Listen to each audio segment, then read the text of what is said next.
Hey everybody, welcome to another Tanks replay. This one's from Stroker McGavin, and he's playing the Object 261 this time. On mines, standard battle, and of course, lots and lots of tank destroyers. The 261 is probably one of my favourite arties in the game. I don't actually have one, I don't really play arty very much, but I have played it a bit on test. I've actually got videos up of me playing it, and I really enjoy it. It's easily the most accurate of the high tier artillery. The main disadvantage it has is a very flat arc, and it's not as powerful as some of the bigger arty pieces, but its incredible accuracy, relatively high rate of fire, and generally good mobility make it an absolute pleasure to play on a lot of the maps in the game. Obviously, there are going to be places where you just can't hit enemy tanks because of the low arc, but in most cases you can really put the accuracy to work, and your mobility means you can shift position as you need to. Now, as you can see here, Stroker's actually using the Battle Assistant mod, and I kind of got a sneaking suspicion that this is the mod that was messing with the reticle in the earlier replays I uploaded. I don't have the Battle Assistant mod, I don't play arty enough to really justify it, and the main artillery piece I do play is the FV304, which you most certainly do not need Battle Assistant for. The main purpose of this mod is just to give you a better idea of where your shots are likely to land when you're trying to hit over obstacles like this. I don't think it really offers as big of an advantage as some people make out. Like a really experienced artillery player, like some of the better arty players on the server, they just intuitively know what their shells are going to hit and where to aim and how to work the arc and so on, even without this view. So really, I don't think it offers much of an advantage that you can't get just from being a complete Spurglord and playing nothing but arty. Similarly to the way that I think most of XVM's features are no advantage to anyone who actually knows what they're doing. It's just expanding your situational awareness a bit. And in the case of Warpack, I've spoken about this before, that's another mod which really doesn't deserve the amount of consternation it causes. Warpack almost completely just gives you a level of situational awareness that approaches that of a good player. There are a few parts in Warpack that are obviously a bit unfair, like the marker on the map for when enemy artillery fire or when debris gets knocked down, but for the most part it's just stuff that, you know, anyone who's not a coin flipper basically knows intuitively. Anyway, to get back to the commentary, Mines isn't really the best map for the 261 because the hill can make some shots a bit difficult, but you can see here that Stroker's making good use of target selection. He's picking tanks that are out in the open, exposing their side. He waited for that JP to turn its side before he took a shot at it. And he's supporting the friendly tanks around the hill. He's not really paying much attention to the island, which is not a bad idea. The island is usually not that relevant on mines, and so quite often you'll have 3 or 4 people go there and just do nothing all game. Where the fight really tends to develop is in the sort of F4, F5 region for this spawn, and of course D4 and D5 for the other spawn. The hilltop itself, depending who gets up there first, or if both teams get up there at once, and the town to the east. A nice shot in the front of the T-34 there.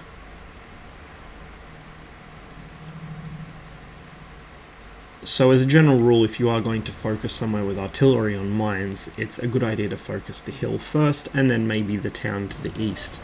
Occasionally you may need to take shots at things in the enemy base, spotted artillery perhaps if it's causing a problem for your team, or tank destroyers, but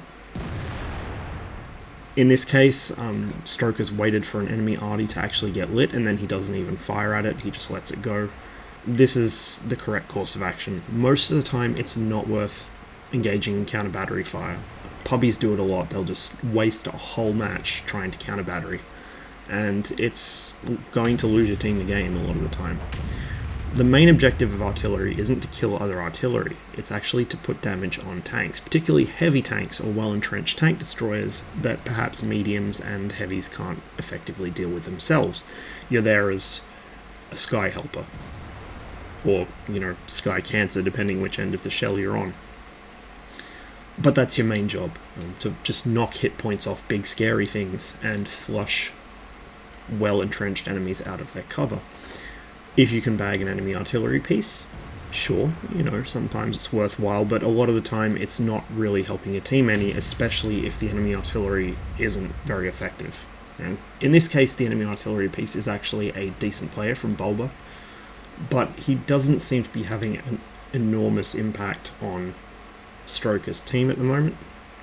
What is going to have a much more noticeable impact is the fact that the enemy tanks have actually established some degree of map control. Their T-62's got free run of the hill.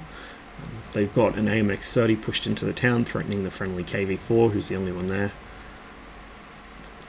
It's kind of close at the moment, and it's more about trying to control ground right now than it is worrying about arty.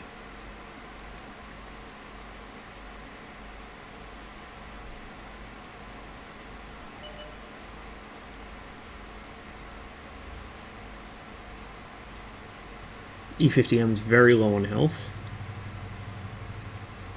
Perhaps not worth a shell just yet. It depends on what he does. The E4 and ISU by right should be able to deal with an E50M, particularly one who's so low on health. But if he does try and make a run for the hill, Stroker's able to put a shot into that direction. Now the other nice thing about the 261, and this kind of ties in with its flat shell trajectory, is that the shells fly quite fast for artillery. They're not in the air for very long, and so it's much easier to hit a moving target with the 261 than it is with some other arty. A near miss tracks the Waffenträger Panzer IV there. Unfortunately, the friendly KV-4 isn't in a position to engage it, apparently. I'm not sure why he's not firing his gun. And of course, the enemy now have not only free run of the hill, but also control over most of the eastern town. And Stroker's going to have to hope that, first of all, that he can do that, and second of all, that his teammates can actually spot for him. The enemy down to nothing but tank destroyers and artillery now. But Stroker's team has a KV-4, who's apparently a pacifist, and a Lorraine. The Lorraine's doing quite well for himself so far, so that's always a plus. But it is a Lorraine, it does have very thin armor. And so it's going to be a bit risky trying to flush out the remaining enemy TDs. As it pushes up to spot the enemy base, Stroker starts looking for shots.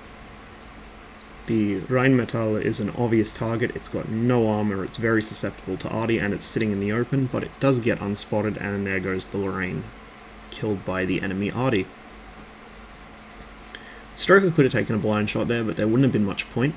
The Rheinmetall has probably moved into cover behind that rock now, and so it's perhaps a better choice to hold on to that shell and wait for something to get spotted.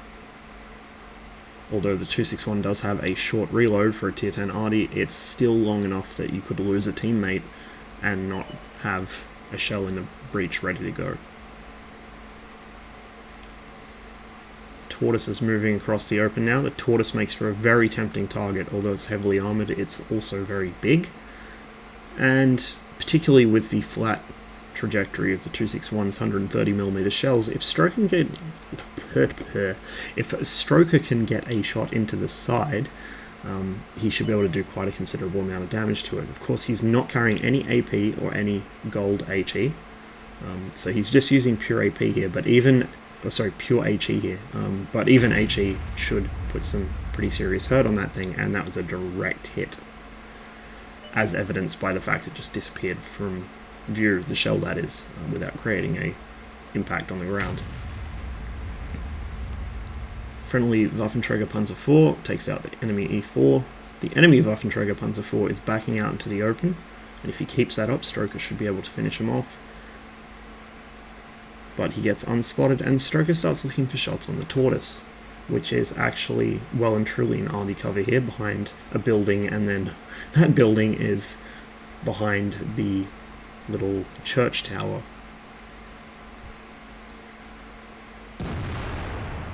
Stroker switches back into regular arty view to get a better idea of what's going on here. And this is one of the things that Battle Assistant kind of can't always help you with. Sometimes you do need the overhead view to tell what's going on, especially in a 261, because Battle Assistant places the camera along the path of your shell, and so if you've got a flat shooting arty, you're going to have a very low perspective of the battle.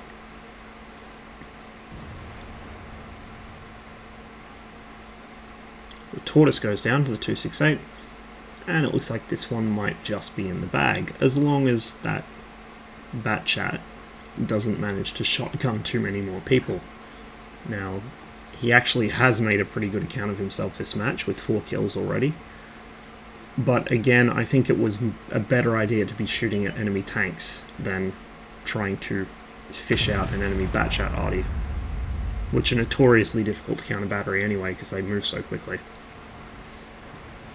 Stroker's sitting at 4,062 spotted damage at the moment, and 5 kills, which is always a nice thing in an arty. And he positions himself looking towards the northwest here, expecting the arty to get lit as his team pushes through the enemy spawn and towards their cap. However, there's no sign of the Bat Chat anywhere. He's not out in the water in A1, he's not in the base. Where could he possibly be? Now, it's a Bat Chat, so almost certainly he's put his mobility to good use, and he is the best player on the enemy team, so he would know better than to sit in the base and try and defend it. The best thing he could do at the moment is start using his mobility to try and perhaps sneak up on Stroker, pop him, and then ambush the remaining tanks, as most of Stroker's team are quite low on hit points. He tells the KV-4 to get on cap, just to try and ensure that doesn't happen and force the Bat Chat to have to return and defend its base. Meanwhile, the Waffenträger Panzer IV and the 268 fan out.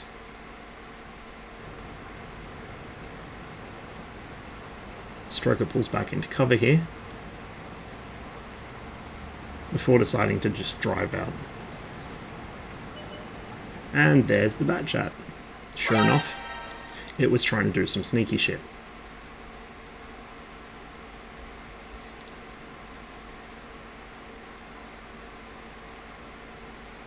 Stroker pre-aims a rock. I think he was hoping the Bat Chat would come out on the near side of the rock so he could at least get some splash damage off that, but as it happens it went out the other side, and so his shot was way short.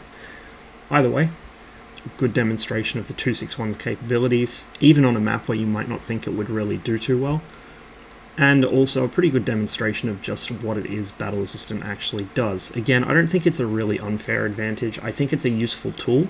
I think it's a very good learning aid, especially for people who don't play arty so much, to figure out how the whole arty shell works. Trying to work out how to arc shells using the default satellite view can be very difficult for new players because it doesn't actually really tell you where the shell's going to land. And there's a few counterintuitive things like putting the aim circle off of an enemy tank to get it to arc in and hit them on the engine deck. But as a whole, I really don't think it's that much of an unfair advantage. Well, I don't think it's an unfair advantage at all. I don't think it's much of an advantage. There are a few times I think I probably could have made decent use of it, but again, I mostly play the 304, which has such a high arc that you really don't need Battle Assistant. And such a high rate of fire, you can just correct your shots easily anyway. I'm thinking maybe as I work my way very, very slowly up the Soviet artillery tree, I might pick it up at some point. Just so once I get my 261 I can maybe use it a little. I don't know. We'll see what happens when I get there. It's probably going to be several years from now. I've only just got the S51 recently to get my missions done. And I mean, as you all know, if you watch this channel at all, I mostly play mediums, and you don't need Battle Assistant for mediums. Anyway, thanks for watching. I hope you enjoyed the video. As ever, I'll see you on the next one.